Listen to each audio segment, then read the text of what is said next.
आजमगढ़ जिला महिला कांग्रेस की मासिक बैठक जिला कार्यालय पर महिला अध्यक्ष शीला भारती की अध्यक्षता में की गई। बैठक में उपस्थित तमाम कांग्रेस महिला नेताओं ने अपने विचार व्यक्त किया। शहर महिला अध्यक्ष प्रेमा चौहान ने कहा कि वर्तमान देश और प्रदेश की सरकार जनता की धार्मिक भावनाओं का व्यापार कर रही है। आज के दिन में सरकार धार्मिक संस्थाओं से सरकारी आय बढ़ा रही है। जैसा कि प्रदेश की मुखिया ने स्वयं इस बात की पुष्टि की है कि कुंभ जैसे महाधार्मिक उत्सव में 3.5 लाख करोड़ की आमदनी सरकार को हुई है। महिला अध्यक्ष शीला भारती ने कहा कि सरकार सभी धार्मिक संस्थाओं पर कुठाराघात कर देश की स्वतंत्रता को छीन रही है। ताज़ा उदाहरण देश बाबा भीमराव अंबेडकर द्वारा बनाए गए संविधान, जिसमें स्वतंत्रता की हनन की, उसे अधिवक्ता कानून को बदलकर कानून हित में आवाज उठाने वाले अधिवक्ताओं की जबान पर ताला लगाने का कार्य कर रही है। दूसरे समाज का भारी नुकसान, स्वतंत्र संविधान का भारी नुकसान होगा। यदि सरकार अपना निर्णय नहीं बदलेगी तो महिला संविधान बचाने के लिए गांव-गांव सड़क पर उतरने को तैयार हैं। इस अवसर पर प्रेमिला चौहान, सबा खान, सीमा शर्मा, मनीता यादव, मंजू सावित्री, मिथिलेश पांड्या, मीना देवी आदि लोग उपस्थित थे। मैं कांग्रेस कमेटी की महिला जिला अध्यक्ष हूँ और मैं जब से जिला अध्यक्ष हुई हूँ तब से मासिक बैठक मेरी होती रहती है और मासिक बैठक कार्यालय पर हर 5 को होती है। और जितनी मेरी ब्लॉक अध्यक्ष महिला हैं, जितनी जिले कमेटी की महिलाएं हैं, सारी महिलाएं आती हैं। अब मासिक बैठक में हम लोग एक रणनीति तय करते हैं।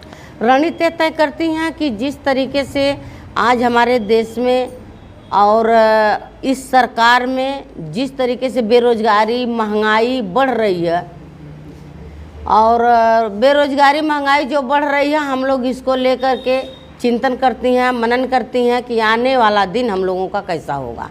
हम लोगों का तो बीत जा रहा, हम लोगों के आने वाली भविष्य कहीं फंस तो नहीं न जाएगी इस महंगाई बेरोजगार से लेकर के।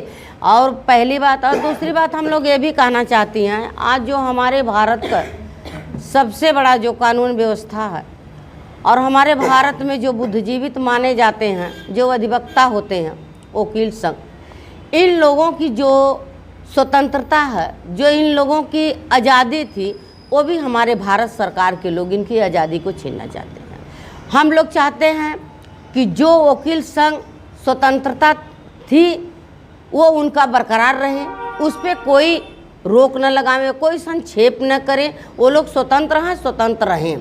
जैसे इस तरीके से संविधानिक जो संविधान के तहत बन गया है उसको ये लोग न मिटावे तो अच्छा रहेगा। और दूसरी बात है, हम भी ये भी कहना चाहेंगी कि ये सुनने को मिला है कि जो 2 वकील लड़ाई लड़ते हैं तो पक्ष विपक्ष दोनों लोग लड़ते हैं, तो वकील तो भाई दमदारी से लड़ता है मुकदमा कि हम जीते।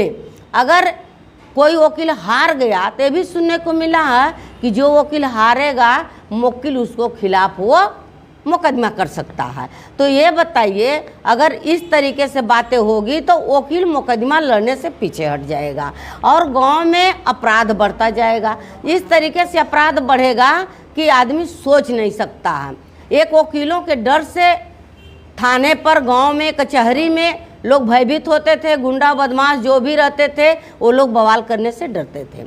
अब क्या है कि खुले मंच से ये गुंडे घूमेंगे और अपराध बढ़ेगा। जिस तरीके से हम किसी गरीब आदमी आ रहा है, अमीर आदमी मारा, गरियाया, प्रताड़ित किया, वो उसके खिलाफ मुकदमा लिखा दिया। अगर ये मुकदमा लड़ने के लिए तैयार हुए तो पहले वहाँ डर जाएंगे, हम मुकदमा हार जाएंगे, ये जबर आदमी है, हर जगह भारी पड़ेंगे, तो हमारे खिलाफ वकील मुकदमा करेगा। ये भी हो सकता है। तो अब वकील लोगों का ये भी हो सकता है, ये भी ये लोग प्लान बना ले, ये भी प्लान बना सकते हैं कि जिस तरीके से डॉक्टर के यहाँ ऑपरेशन करावे आम पब्लिक जाती है, अपने परिवार को, मरीज को भर्ती करती है, डॉक्टर पहले लिखा लेता है कि अगर कोई घटना घटेगी तो इसके जिम्मेदार हम नहीं होंगे, आप होंगे। ऐसे हो सकता है वकील भी लिखावे, तब मुकदमा लड़ने से पहले ही पब्लिक मर जाएगी, हार जाएगी, तो मुकदमा लड़ेगी कैसे, वो जीतेंगे कैसे, जनता की आवाज़ कौन उठाएगा? ये जनता, ये सरकार से सवाल है। और कांग्रेस के जो लोग कहते हैं कि 70 साल में कांग्रेस ने क्या की, कांग्रेस ने लोकतंत्र को स्वतंत्र छोड़ा। जिसको जो अधिकार दिया वो स्वतंत्र रहा, अपने अधिकार को लेकर स्वतंत्रता से वो अपने अधिकार को इस्तेमाल करता था, चाहे वो वकील संघ रहा हो, चाहे वो जिस संघ का रहा हो। मेरे अपने समझ में जो आता है कि मैं यह जानती हूँ वकीलों को कोई जात बिरादरी नहीं होती, पुलिस की कोई जात बिरादरी नहीं होती है, डॉक्टर की कोई जात बिरादरी नहीं होती है, इनका एक संघ होता है। और छोटी छोटी चीज में इन लोगों को बांट देते हैं, विभाजित कर देते हैं, ये गलत है। ये सरकार से हम लोग मांग करेंगे कि स्वतंत्रता और आज़ादी को बरकरार भारत में रहने दें, भारत को गुलाम बनाना न चाहिए।